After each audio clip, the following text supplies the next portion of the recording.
This is Lewis Hart for Boxing Social in association with Empire Fight Store. Delighted today to be joined with Jamie Conlan here in Belfast. Happy to be here. Big fight on Saturday night. Tyrone McKenna rematches Mohammed Mimoune. Other than that, mate, how's things? How are you? Oh, good. You got relegated to Belfast instead. Mate, no relegation at all, mate. This is a promotion. Yeah. Oh, I feel like that. The other girl when you're cheating on your missus. Yeah. No, I don't know. I mean, listen, I'm not the one cheating on my missus. I'm not the one in Barnsley, mate. So I'm not sure. Gave Matt a shout out there. Oh, okay. All good, mate. All good here. All good. As we say, I'm here for a rematch with Tyrone McKenna and Mohammed Mimoune. I guess just before we started this, keep it all banner. I swiped up from your story yesterday to see you making accusations of Tyrone McKenna being afraid of the dark. What's that all about? He's 100% afraid of the dark. He denied it to me. Listen, we stayed and lived together for a good few years, and I never in my life seen him turn off the lights, like ever. And we've played so many different ways to figure it out. He's never turned the lights off.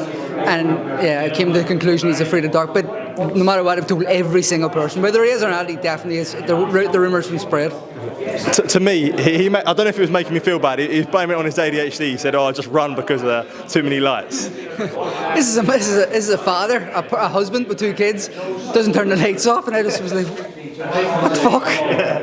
Yeah, just mad. But yeah, in all seriousness, an exciting fight on Saturday night, and I guess time for Tyrone, I guess, to silence critics, I suppose, because since the first fight, I mean, Mimoune's been crying out for the rematch, so he's finally got it. So yeah, a lot on the line on Saturday night. Oh, definitely.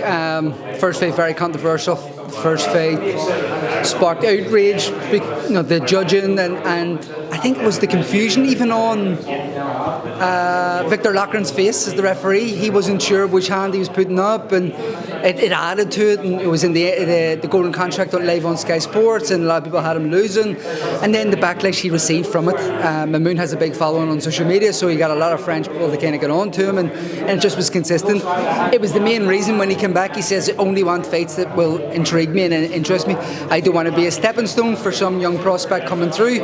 I want to fight guys who have relevance to me, somewhere where I can try and fight, build my career, but also provide something for the fans." And he offered me up Mohammed Mimoune, and when I rung Mimoune, he was due to fight a Cuban guy, I forget his actual name, only a handful of fights in Florida, and jumped out of that fight and jumped straight into this fight.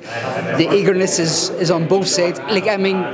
He was thanking me that he's got this opportunity because he wants the right and wrong. Tyrone doesn't need the right and wrong. He won the first fight, but he still talks like he's right and wrong because of the negative backlash he received. So I'm excited. And as I said earlier, this is going to be round 11 or round 1. Are we expecting all the same for the first 10 because it was one of the fights of the year in 2020, or are we expecting a brand new, complete different fight? Are they going to box each other, or is it going to be a fight? So it's very intriguing.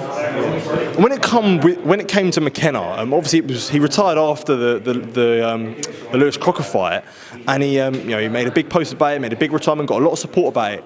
When there was sort of initial talks for the comeback, I guess, it's a quick comeback. It's not like he's coming back 2 years or 3 years. It's almost 6 months. Was there ever concerns for yourself or conversation with Tyrone? It's like, what are you coming back for?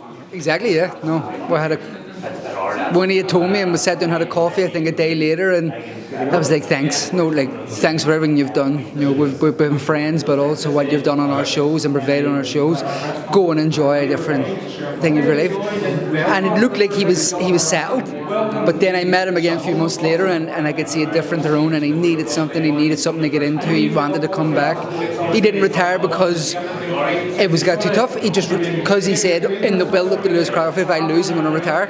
He put that mental pressure on himself. He felt after the fight that he owed it to himself to retire. He didn't feel like he couldn't do it anymore. He just felt like he had talked himself into a corner, and he had to kind of see it through. Yeah, so I suppose for himself, and he was open to me that he was like, the fire is still burning, and there is still sort of a lot that he can give in boxing, which is, I guess, exciting.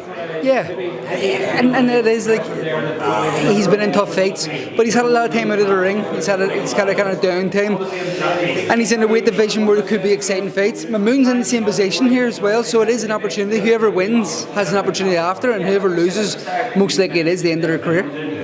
And when it comes to someone like Tyrone, who you've lived with him, and being his promoter, how do you sort of toe that line of a friend, but almost being like being business as well? Because I'm sure you experience it with your brother as well. Do you ever sort of find that difficult? I guess it does. I do. Like Tyrone, Paddy, obviously Michael. Like these are we have a stag at the end of the month. These 3 guys are coming on my stag. They're coming to my wedding next month. They're more than we grew up together. We grew up, myself, Paddy, and Tyrone on the circuit here with Paddy Barnes, with Tommy McCarthy. There's a lot of fighters here, and we're all pretty close. So once kind of the lane has changed, the relationship has changed, and now we're a promoter. It is very hard sometimes because I can empathise with their situation. I can empathise this week when he needs to do something else, and he's usually when a promoter is getting sent to him on fight week, they're usually it's kind of like fuck off kind of thing. But with Tyrone, all right, mate, don't worry, we'll get it sorted, and trying to help out as well. I manage him as well, so I have to try and do what's right for him, pay him right, look after him right, and make sure everything is sorted. So it is a tough one on certain fighters. It is, but I think it's tough for me with every fighter because I can empathise being in their positions. Just talk about the undercard as well. Aston Brown, Fergus Quinn, a great fight. Obviously had a few pullouts, which is never nice, but yeah, an exciting undercard on this weekend, full of homegrown Belfast talent all around. We had a bit of a nightmare week with a medical query on one of the fights, and it was a fight that I was really looking forward to on Jared Hughes and Rudy Farrell. It was like the people's co-main event, even though it was going to be on earlier, but it had a bit of history. But the card was so stacked that it covered it. Aston Brown, Fergus Quinn could headline a card here or in Scotland. It's an opportunity for someone to really put their name in the hat. It was a fight that either man didn't really need to take. You could build the record a bit more, but they took a massive risk, a massive opportunity, and get into a fight with no qualms, straight in, and I respect both lads for that and kind of thank them for it. Dylan Moran and Owen O'Neill has been 14-0 here and kind of going through the motions in his career, and Dylan needed this big opportunity, so it's kind of like Owen has accepted it. It is in his home patch, it is in the land's name for Dylan, but it is a big fight for Owen. He's someone he's never been up against before. It's the hardest fight of his career. Again, he's been there and done it. And it's a chance for Dylan to right the wrongs of Florian Marcoux. He talked a lot before that fight. He talked himself into the fight, and then it was over on one, so he didn't really get to show a true representation of himself. So I know how that would probably feel emotionally, internally for him. To gain an eye, he has a lot to get off his chest. I would say he's been quiet today. But on Saturday, if he wins and comes through it, you'll see a very emotional Dylan Moran, because I would say he's been through a bit of a tough time after the Marcoux fight. And O'Neill, if he comes through this on Saturday and wins on Saturday, it's life defining. His career changes, his trajectory of his career changes. He's in the mix for big names. You start calling out all the big names of Britain, and then Kevin Najarko getting the chance again. He's been out of the ring for 9 months. It's a shame that he's been out of the ring this long. As talented as he is, as he said earlier, number 9 in the world. Getting them back in the mix and then keep them going, and then we have 5 debutants, 5 guys making their debut, and hopefully we get to follow the career progress of these 5 guys for 10 years going forward. Definitely. I did want to move away from this card and I suppose stick on the topic of Conlan boxing. Paddy Donovan, Lewis Crocker. At the moment as we speak, where are we at with this fight? We are looking for a home for the fight. We're also looking at other options as well for Lewis. I spoke to Frank Smith this morning after Gaisov's fight to see what the opportunities would be there. We were talking about prior to it because of the WBA rankings. We're speaking about 1 or 2 other fights with the IBF. We're speaking about, there was talk of Conor Walker rematch. There's a lot of different options for Croc, but it's just about finding their home. Finding a date that works with the zone and with the SSE Arena here, or an arena in Dublin, or somewhere abroad. So we're just trying to figure out where we're going next for Croc. We love the Paddy Donovan fight. It's a fantastic fight for Ireland. Both guys on a massive career trajectory. Both guys on different paths, and I think crossing, some may say a bit earlier in the career, but I think at the perfect time where both can, the winner and the loser can go on and go forward and really kind of make big nights here in Ireland. But I think Lewis Crocker in Belfast, after what he's done for the last 2 fights, deserves a massive night here in the SSE Arena. He's built himself, as I said earlier, but with Tyrone, the popularity from that fight, from both guys, has went up through the roof. And then after a fight of the year with Conor Walker, it's went up even more. People are clamouring for him here back in Belfast. We're just saying about the venue and the dates matching with his own. Could the venue be a little bit of a stumbling block? Because Paddy Donovan's been open about saying, you say, I'm not willing to go to Belfast. Said we can do the fight in Limerick. Paddy's been talking about how he thinks he's the A side. So I guess could location be a stumbling block because he wants to fight in Limerick? He's not really willing to go to Belfast. Is there potential problems there? No, definitely not. I wouldn't say it'd be an issue. Completely fair enough. And I suppose sticking on the topic of this, with the fight, and there's obviously been back and forth between Paddy and Lewis, and yourself and your brother have both been caught in crosshairs and been involved. I saw a little bit back and forth on Twitter between Paddy and Mick, who Paddy was pretty sort of brutal when it comes to Mick. I didn't know what you sort of made of the back and forth, I guess, the comments from Paddy. Disrespectful, but not surprising. Yeah. And he also said after the fight, Paddy also said after the fight with Lewis Crocker and Conor Walker, he said, I don't think the Conlans will be as eager to take that fight now. The mule wasn't kicking, which I think was reference to what you might have said before about sort of Lewis Crocker kicking like a mule. Stroking the fire a little bit ahead of a potential fight between the pair. Well, it's brilliant to see him talking about the fight. It is fantastic to see him building the fight up. I think, we want it next. It's a fight that we want next. It's a fight that we want to make. We spoke to Frank Severs this morning about Gaisoff, but we really want to make sure we can get this Paddy Donovan Lewis Crocker fight nailed down. Massive fight for Belfast, massive fight for the city, massive fight for Ireland, and I'm very excited about it. And moving on, Terence Crawford takes on Israil Madrimov this weekend ahead of a stacked American card full of great fights such as Martin McCauley, Jared Anderson, Pitbull versus Rayo Valenzuela, Jarrell Miller against Andy Ruiz. So yeah, an exciting card followed after Tyrone McKenna and Mohammed Mimoune on the zone. You can go and watch that as well. So excited. Yeah, it's brilliant. We're the lead in to the big show, which is fantastic, and I'm really thankful for the zone. When we sat down and discussed it, and our date was kind of thing, it worked out for everybody that we have a UK lead in to the big show in LA, and I'm really excited. Like, very rarely fights the kind of cards that you stay up for a full card, but the change that Turkey Al-Sheikh is bringing to the sport, bringing everyone together and seeing the potential of growth within the sport when everyone is working together is unbelievable, and it's, I think, refreshing for everyone, both fighters, managers, boxers, fans, broadcasters alike, that we have these, we're in a very unique time right now that the sport has an opportunity to grow and compete with the likes of the UFC, where it's a monopoly in the UFC and they have full control. If we're all working together, then boxing sport as a whole can compete with it, because the best will all fight the best, and there'll be no excuses or back channeling or back doors. It's great to see. I've seen Top Rank and I've seen Golden Boy now back on board with Turkey Al-Sheikh, so it is class. Terence Crawford, I've been lucky enough to see him up close and personal a lot, Michael being on his undercards with Top Rank, and exceptional pound for pound fighter. I think Madrimov is a real tough ass, but I just think this guy has the keys to the kingdom, and he is someone who can figure out anybody. The best boxing brain, maybe Lomachenko, but him and Lomachenko, the best boxing brains in boxing. Would you consider Madrimov the toughest fight of Crawford's career so far? Because obviously we know Canelo's potentially waiting in the wings for Terence Crawford, but Israil Madrimov would have a lot to say about that. So do you believe sort of the claims that it could be Crawford's hardest fight? I think they said Spence was going to be, and there would be no reason to say Spence wasn't prior to the fight, but it's Harry dissected Spence and went about beating Earl Spence that made you now go, that wasn't hard enough. But that's a testament to Crawford and his fantastic fundamentals and fantastic boxing brain. Harry, he can manipulate the fighter and take away all his strengths and turn them against him. Madrimov is a tough ask. He comes from that fantastic Uzbek school of learning from the amateur system, and now he's with Joel Diaz, I think, in LA, and how they go about real tough, hard-earned work. There's a fantastic camp there with Akhmadaliev and Gaisoff. They're a fantastic setup, and what they've come through from the amateur system and the Olympic system. Is it his toughest fight? Potentially. I think so. Do have to ask about your brother. Obviously, it's clear, and he's been open about sort of the comeback after the Jordan Gill defeat. He's been open about potential trainers that he could be working with. He said in an interview with Boxing News that the people that he was looking at was Buddy McGirt, Stephen Smith, and Grant Smith. And he's obviously, I'm as far as I'm aware, he's been trying them with all different trainers. So I guess, being his brother, what can you tell the latest on the future of him and who he could potentially be training with? I think it's up to him to say, but I think he's more or less there.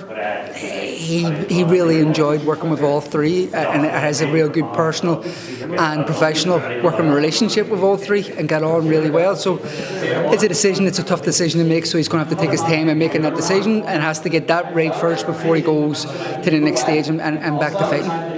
Last topic I did want to discuss with you is obviously at the moment currently going on is the 2024 Paris Olympics. As far as I'm aware, people could imagine this to be the last time that the boxing is in the Olympics. And as far as the tournament's gone so far, it couldn't have gone any worse for the sport of boxing, from bad decisions to sort of people being misgendered to everything. So, Mick's obviously been pretty open about his thoughts on the Olympics previously with what happened at Rio, but now where we see everything that's happened from when it be the sort of the decisions, everything that's gone into this, does it show a bad stain on the sport of Olympic boxing with everything that's going on?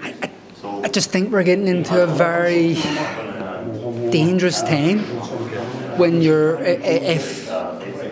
if someone is a biological male and they're fighting a biological female, that is just unfair. And if they're a female trying to transition into male and taking testosterone to do so, well then that's unfair as well. So how the fuck is this being allowed to happen? I don't understand it. I don't agree with it. I'm not fully up to date on what the status was prior to it. I've seen a lot online, and it is frightening because someone's going to get really hurt, and it, for me the Olympics was everything growing up. I grew up on the '92 Olympics, Wayne McCulloch, Michael Carruth, and what they'd done for this country, and winning a gold and a silver, come right into like 2012 Olympics with my brother and Paddy Barnes and all, was one of the highlights of my life kind of thing, going and experience that week in London. But it is tainted. 2016 it tainted, 2021 it ended up was behind closed doors, so you didn't really get the feel for it. This one you kind of got the feeling it's got off in a real bad start. The opening ceremony was terrible and made me turn off a bit, and what I've been seeing online with the gender situation has been, it's not right. You put yourself in the position, if that was my daughter going into the ring fighting a man, I would not be happy with anyone who stands by that. I was going to say that because obviously today with Imam Khalif and fighting against the Italian, took one shot and was like, I've had enough, and took the gloves off and almost sort of end up in tears. So does it show a dangerous road that the sport, especially in the amateurs, that it's going down?